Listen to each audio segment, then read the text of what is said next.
1 against 10,000. It's a ratio that sounds almost mythical, like something from an ancient battle. That's exactly where my mind went. You hear numbers like that and you immediately think of soldiers, of armies clashing. But for today's deep dive, we're not talking about the living. No, we are talking about the dead. And more specifically, the staggering difference in the value that seems to be assigned to them. So, welcome back. Today we are digging into something that I think is really going to stick with you. It's a heavy one. It is. We're looking at a piece of reporting titled Gaza's Unequal Dead.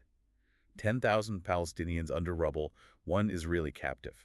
It's a title that tells you everything you need to know right from the start. Yeah, and when I first saw that headline, I expected it to be just a list of statistics. We get so many numbers out of conflict zones, and it's terrible to say, but you can get kind of numb to them. You do? But this report, Mm-hmm. it does something else. It Yeah. takes one specific military operation, and it zooms in so close you can practically see the machinery, and then it pulls all the way out, and you see this ocean of tragedy. And that's really the power of this analysis. It's not just throwing data at you. It's using a tactical operation to ask a deeply philosophical question. Which is? What is one set of human remains worth? And maybe more importantly, what does it say about us when thousands of other remains are treated so differently? So that's our mission for this deep dive. We want to unpack this single event, this huge mobilization of force to recover one person. We need to look at the ethics of it, the humanitarian cost, and just the sheer mechanics of it all. I think the best place to start is with the person at the center of it, the catalyst for the entire operation. Right. So the whole reason for this massive military push was to recover the remains of Ran Gvili. And we should probably establish who he was. He was an Israeli policeman, Yeah. part of the Assam Special Patrol Unit. But here's the context from the source that's so critical. This wasn't a live rescue mission.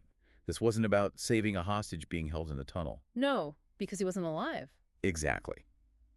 The report is very clear that Gvili was killed during the initial attack on October 7th, so more than 2 years ago. His body was then taken into Gaza. So we have to be absolutely clear, this was an operation to recover remains. Which is what makes the scale of the response so staggering. It is. 2 years have passed, and look at the force they mobilized. The source material gives us a list. It talks about a fleet of tanks. A fleet. A fleet. It talks about drones in the air. And then he uses this one phrase that just, it floored me. Explosive robots. It definitely gets your attention. It sounds like science fiction. What are we actually talking about when the source says that? Yeah. Are these like humanoid machines walking around? No, nothing like that. It's actually more mundane, which is almost more disturbing. They're usually unmanned ground vehicles, or UGVs. Okay. So just picture a small remote-controlled vehicle on tank treads, maybe the size of a golf cart. I'm with you. Now imagine strapping a massive amount of C4 to it. The military sends these into buildings or tunnels where they think there might be an ambush or booby traps. So instead of a soldier checking a room, You send the robot. Yeah. And if it finds anything, or if you just need to clear a path, you detonate it. It's a way to use overwhelming force without risking a single one of your soldiers. Wow. And the source highlights this to show the sheer technological power being brought to bear here. Right. You have tanks worth millions, you have these advanced drones, you have remote-controlled bombs, all converging on one neighborhood. All to find the remains of a man who died 2 years ago. And that right there is the first big question this whole thing raises. From a purely logical resource management point of view, it seems irrational. Yeah, that's what I kept coming back to. Why do this now? And why use this much force? To get that, I think you have to understand the idea of the social contract in Israel.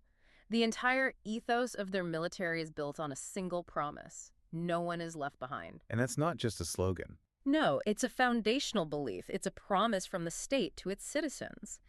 Parents send their children into the army believing the state will do literally anything to bring them home. Live or dead. Alive or dead, they come home. So this operation, which the prime minister called a triumph of commitment, is the state making good on that promise. It's sending a message to every soldier currently on the field. The message being, we will do this for you too. Precisely. It's about morale. It's about trust in the system. But, and this is but the report hinges on, that commitment is for their people. Right. The source forces us to look at the external cost. What happens when that absolute unwavering commitment to one person collides with a civilian neighborhood in Gaza? And the report uses a really chilling term for that collision. It says the neighborhood was turned into a kill zone. Kill zone. Yeah. It's military jargon we hear a lot, but let's just stop and think about what that actually means for the people living there. It's not just a place where there's fighting. It's a free fire area. Essentially, yes. The whole point of using the tanks and the explosive robots is to create a totally secure bubble for the search team. Anything or anyone that enters that bubble is considered a threat. And the human cost of creating that bubble. The report says 4 civilians were left dead after the military pulled out. And we should probably just sit with that math for a second. Yeah. 4 living people died. During an operation to recover the body of one person who was already dead. It's just a brutal calculation. It is. From the military's perspective, those deaths are probably classified as tragic but necessary collateral damage. But the source is pointing to this asymmetry of value. The lives of those 4 civilians were valued as less than the remains of the one policeman. And it goes even deeper than that. This is the part of the report that was just so hard to process. It wasn't just about securing the area. They had to actually find Gvili's body. Yeah. And to do that, they dug. This is where the story shifts from a military operation to something much more macabre. The source states they dug up approximately 200 Palestinian graves. 200. Just try to visualize that. Think of a local cemetery near you, and then imagine a huge section of it just overturned. And this wasn't done with shovels. We're talking about heavy machinery, bulldozers most likely. But why? I get that they were looking for him, but why a cemetery? Well, intelligence must have suggested he was buried there, maybe hidden in an unmarked grave to conceal his location. But if you're searching for one specific set of remains in a field of hundreds, You have to check every single one. you have to check them all. It's an almost impossible task. The source paints a picture of bodies being exhumed, examined, and then, what? Left aside, reburied haphazardly. It's the ultimate paradox.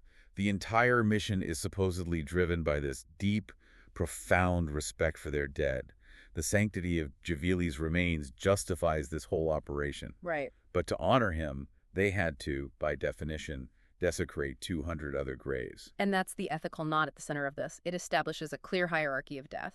Yeah. The logic becomes, our dead are sacred, your dead are obstacles. Or just data points in a search grid. Exactly. The source even mentions the stink of death that hung over the area after the troops left. Imagine being a resident there, walking out of your home into that scene, seeing the graves of your family, your ancestors, just churned up. That kind of thing. It leaves a scar that doesn't go away. It sends a message that there is no safe place, not in your house and not even in your grave. And we still haven't gotten to the biggest number in the headline. Right. We've talked about the 1, we've talked about the 200, but the title is 10,000 Palestinians under rubble. This is the wider context that this whole operation is sitting in. And the report says this reality exists just meters away. Meters. So you have to picture this high-tech, sterile bubble tanks, forensic teams, all focused on what the source calls a careful extraction of Gvili's body. A careful extraction. And then literally across the street, you just have ruins. Ruins that have become tombs. An estimated 10,000 people. Still missing, presumed to be buried under all that concrete. It's the proximity that makes it so jarring. This isn't happening on 2 different continents. It's the same patch of ground. In one spot, you have the full might of a modern state, focused like a laser on one individual. And 10 yards away. Nothing. Silence. You have families who probably know exactly where their loved ones are buried. You know, he's under that collapsed roof. My daughter is in that bedroom. But they have no equipment, no fuel for bulldozers. They barely have shovels. Many are just digging with their hands. Or they're forced to leave them because it's just too heavy or too dangerous. So the 10,000 aren't just missing. They're becoming part of the landscape. It makes me think of this idea of asymmetric humanity. We talk about asymmetric warfare all the time, tanks versus rifles, but this feels like something else. It is something else. Asymmetry in war is about capability. The source here is arguing that this is about value. The value of a human body has become radically different depending on what passport you hold. So one body gets the full attention of a military-industrial complex. While 10,000 others become a statistic.